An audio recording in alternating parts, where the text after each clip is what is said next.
നമസ്കാരം. ട്രംപിനെ വിമാനത്തിലിട്ട് കത്തിക്കാൻ ഇറാൻ ചാരൻ. അമേരിക്കൻ പ്രസിഡന്റ് ഇറാൻ്റെ പിടിയിലായിരിക്കുന്നു.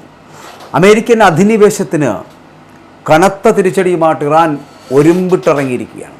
ഇപ്പോൾ ലോകത്തെ ഏറ്റവും പ്രധാനപ്പെട്ട എണ്ണ ഗതാഗത പാതയായിട്ടുള്ള ഹോർമൂസ് കടലിടുക്കിലെ ഇറാനിയൻ നിയന്ത്രണമെന്ന് പറയപ്പെടുന്നത് അമേരിക്കൻ ധാർഷ്ട്യത്തിനേറ്റിട്ടുള്ള കനത്ത പ്രഹരമാണെന്ന് പറയേണ്ടിയിരിക്കുന്നു. ആ കടലിടുക്ക് തങ്ങളുടെ ഇഷ്ടാനുസരണം തുറപ്പിക്കാമെന്ന ട്രംപിൻ്റെ മോഹങ്ങൾക്ക് മേൽ ഇറാൻ കടുത്ത വ്യവസ്ഥകളാണ് മുന്നോട്ട് വെച്ചത്.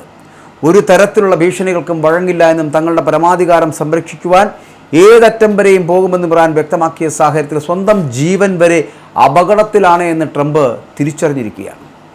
ട്രംപിനെ വിമാനത്തിലിട്ട് കത്തിക്കാൻ ഇറാൻ ചാരന്മാർ വരെ എത്തിയ സാഹചര്യത്തിൽ അമേരിക്കൻ പ്രസിഡന്റ് പലായനം ചെയ്യേണ്ട സാഹചര്യം വരെ ഉണ്ടായിരിക്കുന്നു. ഇറാനിൽ നിന്നുള്ള ശക്തമായുള്ള വധഭീഷണിയെ തുടർന്ന് US പ്രസിഡന്റ് ഡൊണാൾഡ് ട്രംപ് തുർക്കിയിൽ നിന്ന് അതീവ രഹസ്യമായിട്ട് രാജ്യം വിട്ടതായിട്ടുള്ള വാർത്തകൾ അന്താരാഷ്ട്ര മാധ്യമങ്ങൾ റിപ്പോർട്ട് ചെയ്യേണ്ടി വന്ന സാഹചര്യം വരെ കഴിഞ്ഞ ദിവസം ഉണ്ടായില്ലേ.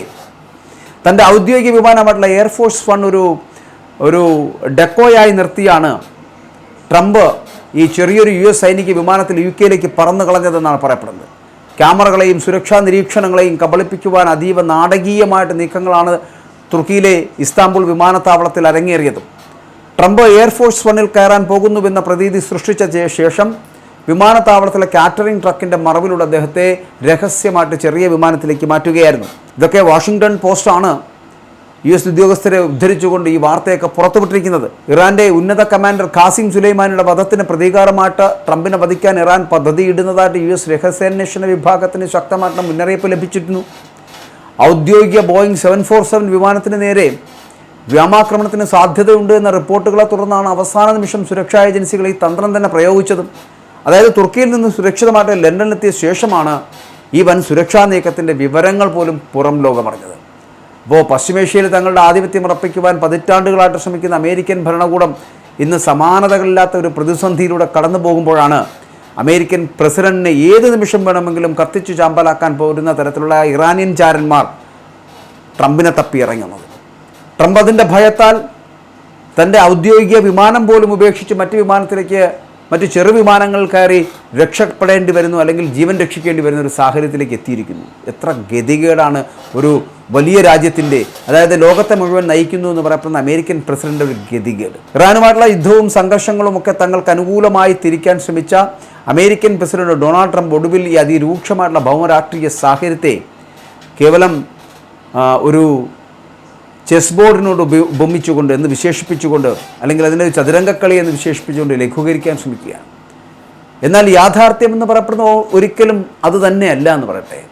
പൂർണ്ണതോതിലുള്ള സൈനിക ആക്രമണത്തിന് മുതിർന്നാലുണ്ടാകുന്ന പ്രത്യാഘാതങ്ങൾ ഭയന്ന് അമേരിക്ക ഇപ്പോൾ സാവധാനത്തിലുള്ള സാമ്പത്തിക സമ്മർദ്ദ തന്ത്രത്തിലേക്ക് പിൻവാങ്ങുന്നു എന്നുള്ളതാണ്. ഇറാനെ സൈനികമായിട്ട് നേരിടാൻ ആഹ്വാനം ചെയ്ത ട്രംപ് ഉപദേശകരുടെ കടുത്ത മുന്നറിയിപ്പിനെ തുടർന്ന് പിന്മാറാൻ നിർബന്ധിതനാകും. പശ്ചിമേഷ്യയിൽ അമേരിക്കൻ സാമ്രാജ്യത്തിൽ നേരിടുന്ന വലിയ തിരിച്ചടിയുടെ വ്യക്തമായിട്ടുള്ള സൂചനയാണ് ഈ പറയുന്നത്. തങ്ങൾ ആഗ്രഹിച്ചതുപോലെ സൈനിക അധിനിവേശം നടത്താൻ കഴിയാതെ വന്നതോടെ നാവിക ഉപരോധങ്ങളിലൂടെയും സാമ്പത്തിക ഉപരോധങ്ങളിലൂടെയും ഇറാനിലെ സാധാരണ ജനങ്ങളെ ഞെക്കിപ്പിഴിയാനാണ് അമേരിക്ക ശ്രമിക്കുന്നത്. എണ്ണവില ബാരലിന് $75 നിലനിർത്തി സ്വന്തം രാജ്യത്തെ ഉപഭോക്താക്കളെ തൃപ്തിപ്പെടുത്താൻ ശ്രമിക്കുമ്പോഴും അന്താരാഷ്ട്ര തലത്തിൽ അമേരിക്കൻ നയതന്ത്രത്തിൻ്റെ പരാജയം കൂടുതൽ വ്യക്തമാകുന്ന കാഴ്ചയാണ് നമുക്ക് ഇവിടെ നിന്നും ലഭിക്കുന്നത്. ലോകത്തെ ഏറ്റവും പ്രധാനപ്പെട്ട എണ്ണഗതാഗത പാതയായിട്ടുള്ള ഹോർമൂസ് കടലിടുക്കിലെ ഇറാനിയൻ നിയന്ത്രണം അമേരിക്കൻ ധാർഷ്ട്യത്തിനേറ്റ കനത്ത പ്രഹരമാണെന്ന് ഞാൻ ആദ്യം സൂചിപ്പിച്ചത് അതുകൊണ്ടാണ്. അതായത് കടലിടുക്ക് തങ്ങളുടെ ഇഷ്ടാനുസരണം അത് തുറപ്പിക്കാമെന്ന ട്രംപിൻ്റെ മോഹങ്ങൾക്ക് മേൽ വലിയ കടുത്ത വ്യവസ്ഥകൾ ഇറാൻ മുന്നോട്ട് വയ്ക്കുകയായിരുന്നു. ഒരു തരത്തിലുള്ള ഭീഷണികൾക്കും വഴങ്ങില്ലെന്നും തങ്ങളുടെ പരമാധികാരം സംരക്ഷിക്കുവാൻ ഏതറ്റം വരെയും പോകുമെന്നും ഇറാൻ വ്യക്തമാക്കുന്ന സാഹചര്യമുണ്ടായി. സാമ്പത്തിക പ്രയാസങ്ങളും പണപ്പെരുപ്പവും ചൂണ്ടിക്കാട്ടി ഇറാൻ തകർച്ചയിലാണ് എന്ന് അമേരിക്ക അവകാശപ്പെടുന്നുണ്ട് എങ്കിലും സമാധാന ചർച്ചകൾ ഇറാൻ ഉയർത്തുന്ന കർശന നിലപാടുകൾ അമേരിക്കയെ വിറളി പിടിപ്പിക്കുകയാണ്. ഒമാൻ മുഖേന നടക്കുന്ന മധ്യസ്ഥ ചർച്ചകളിലൊക്കെ ഭാഗിക നിയന്ത്രണം കൊണ്ട് തൃപ്തിപ്പെടാൻ അമേരിക്ക നിർബന്ധിതരാകുന്ന ഒരവസ്ഥയിലേക്ക് എത്തിയിരിക്കുന്നു. തങ്ങളുടെ നാവിക വ്യൂഹത്തെയും വിമാനവാഹിനി കപ്പലുകളെയും പശ്ചിമേഷ്യയിൽ വിന്യസിച്ചിട്ടും ഇറാന്റെ പ്രതിരോധ വീര്യത്തെ തകർക്കാൻ അമേരിക്കയ്ക്ക് സാധിക്കുന്നില്ല എന്നുള്ളതാണ്. അമേരിക്കയുടെ ഏകപക്ഷീയമായിട്ടുള്ള സൈനിക അഹങ്കാരത്തിന് മുന്നിൽ മുട്ടുമടക്കാത്ത ഇറാന്റെ ഉറച്ച നിലപാട് അന്താരാഷ്ട്ര തലത്തിൽ ഈ സാമ്രാജ്യത്വ വിരുദ്ധ ചേരികൾക്ക് വലിയ ഊർജ്ജമാണ് നൽകിയത്. ഇറാനിയൻ ഭരണകൂടത്തിനുള്ളിൽ ഭിന്നതയുണ്ടെന്ന വ്യാജ പ്രചാരണങ്ങൾ അത് അഴിച്ചുവിട്ട് രാജ്യത്തെ ആഭ്യന്തരമായിട്ട് തകർക്കാൻ വേണ്ടിയിട്ടുള്ള വലിയ ശ്രമം അമേരിക്കയും പാശ്ചാത്യ മാധ്യമങ്ങളും ശ്രമിക്കുന്നു. പ്രസിഡന്റ് മസൂദ് പെസഷ്കിയാന്റെ നേതൃത്വത്തിലുള്ള മിതവാദികളും സുപ്രീം നേതാവ് മുസ്തഫ ഖമേനിയുടെ നേതൃത്വത്തിലുള്ള വിപ്ലവ വിഭാഗവും തമ്മിൽ അഭിപ്രായ വ്യത്യാസമുണ്ടെന്ന് ആക്സിയോസ് പോലുള്ള മാധ്യമങ്ങൾ ഉപയോഗിച്ചുകൊണ്ട് അമേരിക്ക പ്രചരിപ്പിക്കുന്നുണ്ട്. എന്നാൽ ഈ വ്യാജ പ്രചാരണങ്ങളെ എല്ലാം കാറ്റിൽ പറത്തിക്കൊണ്ട് ഇറാൻ്റെ നേതൃത്വം ഒറ്റക്കെട്ടായിട്ട് അമേരിക്കൻ അധിനിവേശത്തിനെതിരെ നിലയുറപ്പിച്ചിരിക്കുന്നു എന്നാണ് പറയപ്പെടുന്നത്. രാജ്യത്തിൻ്റെ സുരക്ഷാ കാര്യങ്ങളിലും സാമ്പത്തിക നയങ്ങളിലുമൊക്കെ കൃത്യമായിട്ടുള്ള ഏകോപനത്തോടെ കൂടിയാണ് പ്രസിഡന്റും സുപ്രീം നേതാവുമൊക്കെ മുന്നോട്ട് പോകുന്നതെന്ന് പറയപ്പെടുന്നു. വിദേശ ശക്തികൾ തങ്ങൾക്കിടയിൽ വിടവുകൾ ഉണ്ടാക്കാൻ നടത്തുന്ന നീക്കങ്ങളെ ഇറാൻ ജനതയും ഭരണകൂടവും തിരിച്ചറിയുന്നുണ്ട്. ബാഹ്യ സമ്മർദ്ദങ്ങൾക്ക് വഴങ്ങാതെ സ്വന്തം രാജ്യത്തിൻ്റെ പരമാധികാരവും വിപ്ലവ മൂല്യങ്ങളും സംരക്ഷിക്കുവാൻ ഇറാനിയൻ ജനത ഒന്നടങ്കം നിലകൊള്ളുന്നത് ഈ അമേരിക്കൻ സാമ്രാജ്യത്വത്തിൻ്റെ എല്ലാ തന്ത്രങ്ങളെയും നിഷ്പ്രഭമാക്കുന്നതാണ്. അമേരിക്കൻ അധിനിവേശത്തിനും ഭീഷണികൾക്കും മറുപടിയായിട്ട് ഇറാൻ്റെ പരമോന്നത ദേശീയ സുരക്ഷാ കൗൺസിൽ തലവൻ മുഹമ്മദ് ബാഗർ സോൾഗാദർ അദ്ദേഹം നടത്തിയ പ്രഖ്യാപനം അമേരിക്കൻ വൻശക്തി മനോഭാവത്തിനേറ്റ കനത്ത ആഘാതമാണ്. ഇവിടെ ഹോർമൂസ് കടലിടുക്ക് തുറക്കുന്നതിന് ഇറാൻ മുന്നോട്ട് വെച്ച വ്യവസ്ഥകൾ കേവലം അപേക്ഷകളല്ല, മറിച്ച് അമേരിക്കൻ സാമ്രാജ്യത്തിനുള്ള വ്യക്തമായിട്ടുള്ള മുന്നറിയിപ്പാണ്. ഇറാനെയോ അതിൻ്റെ ജനങ്ങളെയോ ഒരു ഭാഷയിലും ഭീഷണിപ്പെടുത്തുവാനോ അപമാനിക്കുവാനോ പാടില്ല എന്നതാണ് ഒന്നാമത്തെ വ്യവസ്ഥ. ഇതിനു പുറമെ ഇറാനെതിരെയുള്ള യുദ്ധങ്ങൾ, അല്ലെങ്കിൽ ഇറാനെതിരെ മാത്രമല്ല, ലെബനൻ, ഗാസ, യമൻ, ഇറാഖ് എന്നിവിടങ്ങളിലെ അധിനിവേശ വിരുദ്ധ സഖ്യകക്ഷികൾക്കെതിരെ അമേരിക്കയും സഖ്യകക്ഷികളും നടത്തുന്ന നിയമവിരുദ്ധ യുദ്ധങ്ങൾ ശാശ്വതമായിട്ട് അവസാനിപ്പിക്കണമെന്നും ഇറാൻ ആവശ്യപ്പെട്ടിരുന്നു.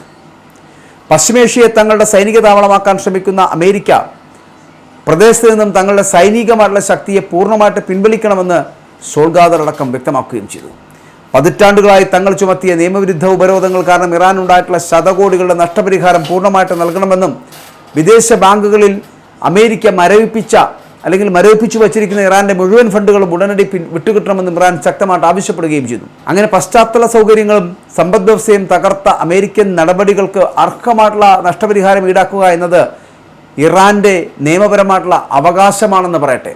മുൻപ് ഒരു ആണവ കരാറിന് മാത്രം മുന്നോട്ട് വെച്ചിരുന്ന ഈ കടുത്ത ഉപാധികൾ ഇന്ന് ഹോർമൂസ് കടലിലേക്ക് തുറക്കുവാനുള്ള പ്രാഥമിക വ്യവസ്ഥകളാക്കി മാറ്റാൻ ഇറാന് സാധിച്ചിരിക്കുന്നു എന്നത് അവരുടെ നയതന്ത്ര വിജയമാണെന്ന് പറയേണ്ടിയിരിക്കുന്നു. ലോകത്തിലെ ഈ പ്രകൃതി വിഭവങ്ങളും വ്യാപാര അതിർത്തികളും തങ്ങളുടെ മാത്രം കുത്തകയാണ് എന്ന് കരുതുന്ന അമേരിക്കൻ ആധിപത്യത്തിന് മേൽ ഇറാൻ നടത്തുന്ന ഈ പ്രതിരോധം ലോകമെമ്പാടുമുള്ള അടിച്ചമർത്തപ്പെട്ട രാഷ്ട്രങ്ങൾക്ക് വലിയ പ്രതീക്ഷയാണ് നൽകുന്നത് എന്നുള്ളതാണ്. മാത്രമല്ല, സാമ്രാജ്യത്തിൻ്റെ ഭീഷണികൾക്ക് മുന്നിൽ പണയം വെക്കാനുള്ളതല്ല ഈ നാടിൻ്റെ സ്വതന്ത്ര പരമാധികാരമെന്ന് ഇറാൻ ലോകത്തിന് കാട്ടിക്കൊടുക്കുകയും ചെയ്യുന്നുണ്ട്. എന്തായാലും അമേരിക്കയിൽ നടക്കുന്ന, അല്ലെങ്കിൽ അമേരിക്ക നടത്തുന്ന ഭൗമരാഷ്ട്രീയ അധിനിവേശങ്ങളും സാമ്പത്തിക ഉപരോധങ്ങളുമൊക്കെ അതിൻ്റെ അവസാന ഘട്ടത്തിലേക്ക് കടക്കുമ്പോൾ ഈ ചതുരംഗക്കളിയിലെ കരുക്കളെപ്പോലെ രാജ്യങ്ങളെയും ജനങ്ങളെയും ഒക്കെ കാണുന്ന ട്രംപിൻ്റെ അമേരിക്കൻ നയം വലിയ തിരിച്ചടി ഉണ്ടാക്കുന്നു എന്നുള്ള കാര്യത്തിൽ തർക്കമില്ല. പശ്ചിമേഷ്യയിലെ ജനങ്ങളുടെ ചോര ഊറ്റിക്കൊടുക്കുകയും വിഭവങ്ങൾ കൊള്ളയടിക്കുകയും ചെയ്ത അമേരിക്കൻ നയങ്ങൾക്കെതിരെ ഇറാൻ ഉയർത്തുന്ന ഈ ശബ്ദം സാമ്രാജ്യത്തിൻ്റെ തകർച്ചയുടെ തുടക്കമാണ്. യുദ്ധഭീഷണികൾ കൊണ്ടോ സാമ്പത്തിക ഉപരോധങ്ങൾ കൊണ്ടോ ഒരു ജനതയുടെ സ്വതന്ത്ര ബോധത്തെ കീഴടക്കാൻ കഴിയില്ലെന്ന് ചരിത്രം ആവർത്തിച്ച് തെളിയിക്കുകയാണ്. അമേരിക്ക തങ്ങളുടെ അധിനിവേശ പാത ഉപേക്ഷിച്ച് ഇറാൻ്റെ ന്യായാനുസൃതമായിട്ടുള്ള ആവശ്യങ്ങൾ അംഗീകരിക്കുകയും പശ്ചിമേഷ്യയിൽ നിന്ന് പിന്മാറുകയും ചെയ്യുന്നത് വരെ ഈ പ്രതിരോധ പോരാട്ടം തുടരുക തന്നെ ചെയ്യും. ഇല്ല എന്നുണ്ടെങ്കിൽ ട്രംപിന് ഇവർക്ക് മുമ്പിൽ അടിയറവ് പറയുക മാത്രമേ അയാളുടെ മുമ്പിൽ വഴിയുള്ളൂ. ഇല്ല എന്നുണ്ടെങ്കിൽ അമേരിക്കൻ പ്രസിഡന്റിനെ ഇറാനികൾ വിമാനത്തിലിട്ടോ അല്ലെങ്കിൽ മറ്റേതെങ്കിലും മാർഗത്തിലോ വധിക്കുവാനുള്ള ലക്ഷ്യമുണ്ട്. അങ്ങനെ ഇതൊന്നും നടന്നില്ലെങ്കിൽ പച്ചയ്ക്ക് കൊളുത്തുക എന്ന് പറയപ്പെടുന്ന പോലെ ഇറാൻ ചാരന്മാർ അതിനും തയ്യാറായിട്ടാണ് നടക്കുന്നത് എന്നാണ് പറയപ്പെടുന്നത്.